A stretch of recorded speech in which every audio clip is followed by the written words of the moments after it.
தமிழ்நாடு முதலமைச்சருக்கு இந்த நேரத்தில் என்ன சொல்ல விரும்புறீங்க? நீ தயவு செய்து தலையிடணும். எதுவுமே தெரியாத மாதிரி இருக்கக்கூடாது. தயவு செய்து தலையிட்டு போக்குவரத்து அத்தனை பிரச்சனை தீர்க்கணும்.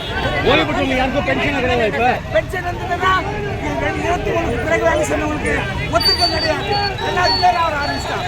பிச்சைக்காரனா போறான். இத்தனை வருஷம் 30 வருஷம் 35 வருஷம் வேலை செய்யறது பணம் கொடுக்காம இருக்காங்க. 6000 கோடி எங்க காசு வச்சு ஓய்வு பெற்ற போற கழுவுடைய காசு வச்சுட்டு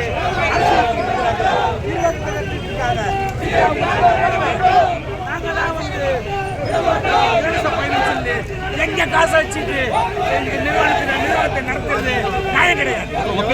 என் பேர் அசோகன், ஓய்வு பெற்ற தொழிலாளி.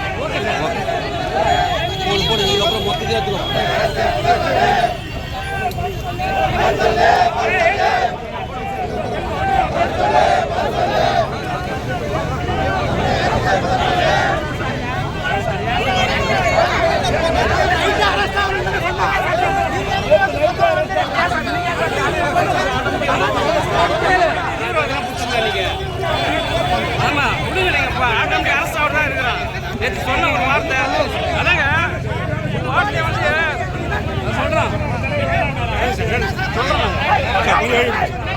நீ வாங்க சார் வாங்க.